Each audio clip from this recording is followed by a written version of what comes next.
وَلَقَدْ يَسَّرْنَا الْقُرْآنَ لِلذِّكْرِ فَهَلْ مِن مُّدَّكِرٍ۔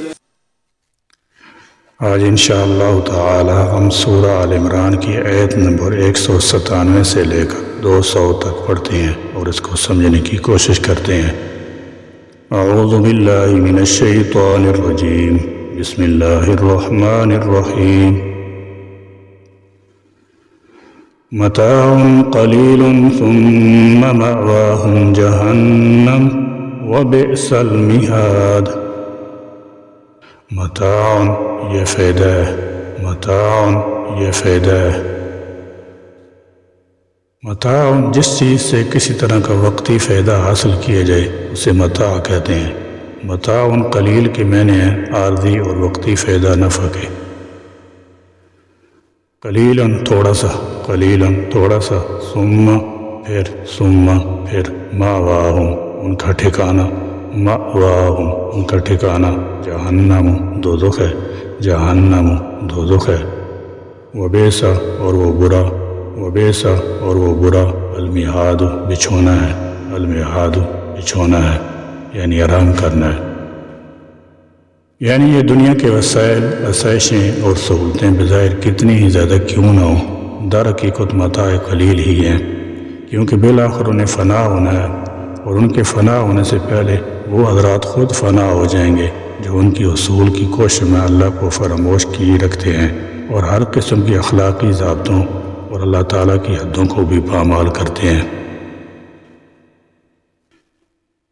لیکن الذین اتقوا ربهم لهم جنات تجری من تحتها الانہار خالدین فیہا نزلا من عند اللہ وما عند اللہ خیر للابرار۔ لیکن الذین وہ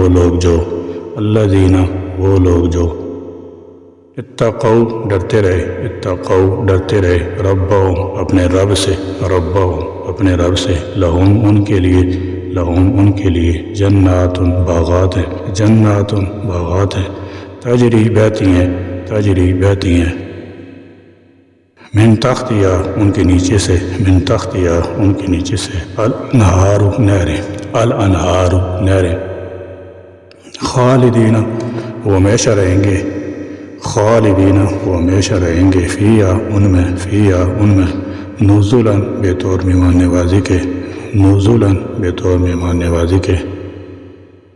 مہمانی کا لفظ اس لیے فرمایا کہ اہل جنت کو اپنے کھانے پینے کے لیے خود کچھ بھی مشقت یا تردد نہ کرنا پڑے گا، بلکہ عزت و آرام سے بیٹھے بٹھائے ہر چیز تیار مل جایا کرے گی، جیسا کہ کسی مہمان کو ملتی ہے۔ دنیا میں ان لوگوں نے جس قدر زیادہ دکھ اور اسلام کی راہ میں مصائب برداشت کیے ہوں گے، اتنا ہی انہیں بہتر سے بہتر انعامات سے نوازا جائے گا۔ من عند اللہ اللہ کے پاس سے، وما اور جو عند اللہ اللہ کے پاس ہے، خیر وہ بہترین ہے للابرار نیک لوگوں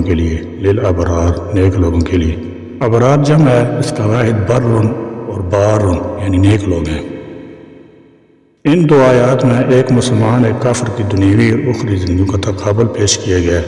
فرض کیجئے کہ ایک کافر کی دنیا کی یہ چند روزہ زندگی عیش و آرام سے گزرتی ہے، حالانکہ عملاً ایسا نہیں ہوتا، اسے بھی دنیا میں کئی طرح کے غم اور تکلیفیں برداشت کرنا پڑتی ہیں، لیکن آخرت میں ہمیشہ وہ عذاب میں مبتلا رہتا ہے۔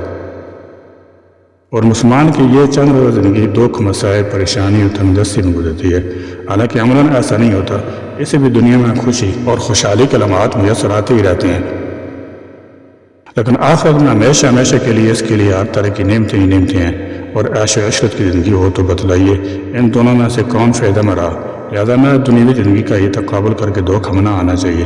ان کے برعکس جو تقوی خدا خوف کی زندگی گزار کر اللہ تعالیٰ کی بارگاہ میں حاضر ہوں گے، گو دنیا میں ان کے پاس خدا فراموشوں کی طرح دولت کے انبار اور رزق کی فراوانی نہ رہی ہوگی، مگر وہ اللہ تعالیٰ کے مہمان ہوں گے جو تمام کائنات کے خالق و مالک ہے۔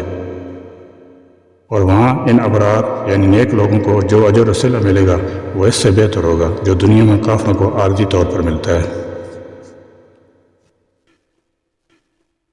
وَإِنَّ مِنْ أَهْلِ الْكِتَابِ لَمَنْ يُؤْمِنُ بِاللَّهِ وَمَا أُنْزِلَ إِلَيْكُمْ وَمَا أُنْزِلَ إِلَيْهِمْ خَاشِعِينَ لِلَّهِ لَا يَشْتَرُونَ بِآيَاتِ اللَّهِ ثَمَنًا قَلِيلًا أُولَئِكَ لَهُمْ أَجْرُهُمْ عِنْدَ رَبِّهِمْ إِنَّ اللَّهَ سَرِيعُ الْحِسَابِ وَإِنَّ اور بلا شبہ وَإِنَّ اور بلا شبہ من اہل الکتاب اہل کتاب میں سے من اہل الکتاب اہل کتاب میں سے لمن البتہ وہ بھی ہے جو لمن البتہ وہ بھی ہے جو یؤمن ایمان لاتا ہے یؤمن ایمان لاتا ہے باللہ اللہ پر باللہ اللہ پر وما اور جو انزلہ نازل کیا گیا الیکم تمہاری طرف وما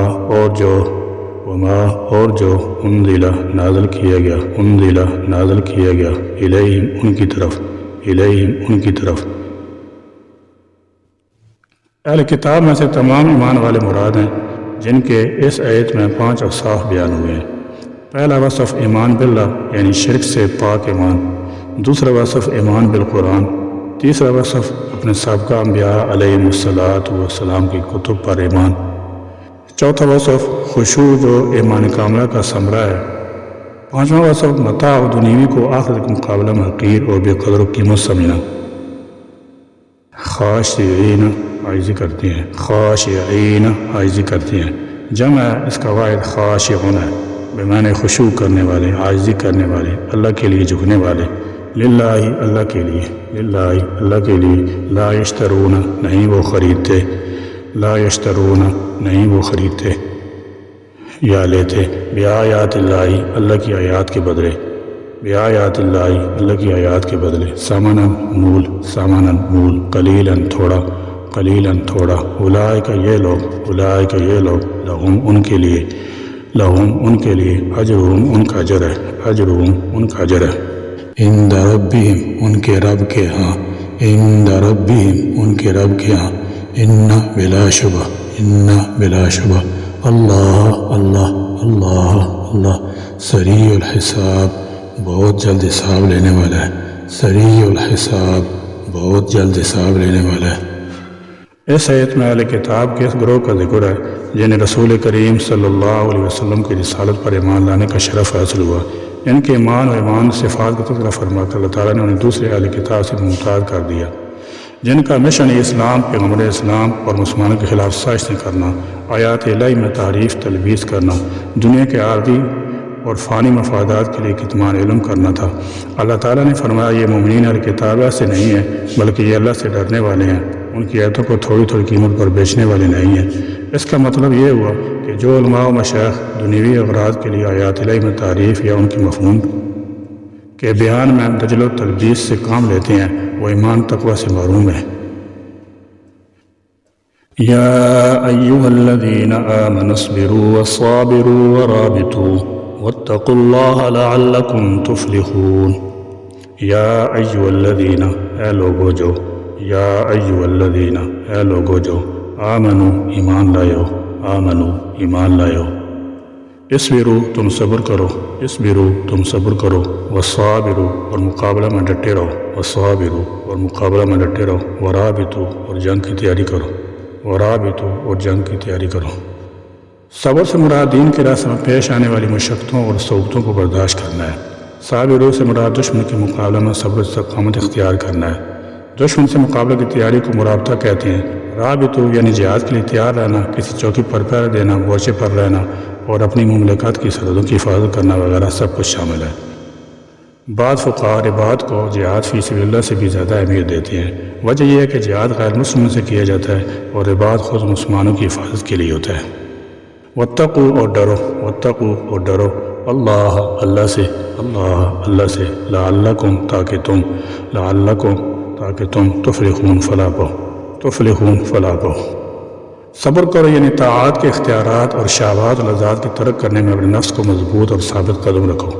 صبر کا لغوی معنی روکنا، ضبط کرنا ہے۔ لہذا صبر کی ایک دوسری صورت نفس انسانی کو خواہشات سے روکنا ہے۔ نفس ہمیشہ خواہشات کے پیچھے چلتا ہے اور اس کو ڈسپلن کا پابند بنانا بھی صبر ہی کی ایک قسم ہے۔ صبر کی ایک قسم یہ ہے کہ انسان پر دین کی سلسلہ میں جس قدر مشکلات آئیں ان کو برداشت کرے۔ گویا صبر انسانی زندگی کے ہر موڑ پر کام آنے والا اصول ہے۔ کوئی نقصان ہو جائے، جان چلی جائے، مقدمہ پیش آ جائے، ہنگامہ ہو جائے، جنگ چھڑ جائے، ہر معاملے میں صبر کی ضرورت پیش آتی ہے اور اس کے بغیر انسان کی کامیابی ممکن نہیں ہے۔ خلاصہ سورہ آل عمران کا یہ ہے۔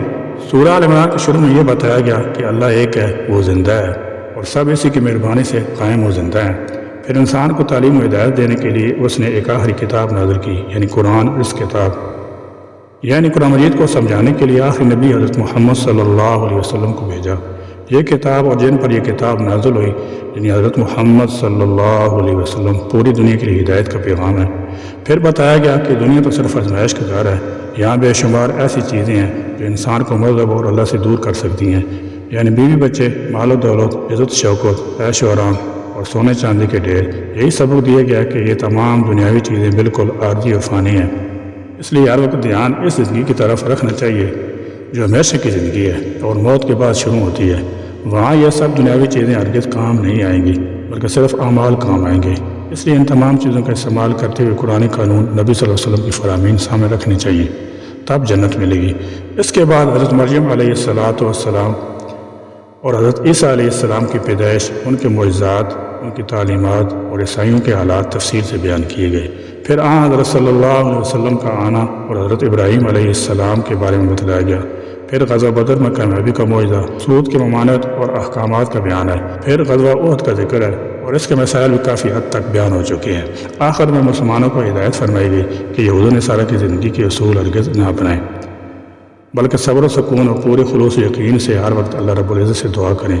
دعا کا طریقہ بتایا گیا اور یہی حکم دیا گیا کہ نیکی کا راستہ ہی بہترین راستہ ہے اور جنت کی طرف یہی راستہ جاتا ہے۔ دشمنوں کے مقابلے میں ڈٹے رہو، صرف اور صرف اللہ تعالیٰ سے ڈرو اور کسی سے مت ڈرو۔ سورہ آل عمران میں چونکہ غزوہ احد کا تفصیلی بیان آیا ہے اور اس کا بہت سا حصہ اسی غزوہ کے حالات پر مشتمل ہے۔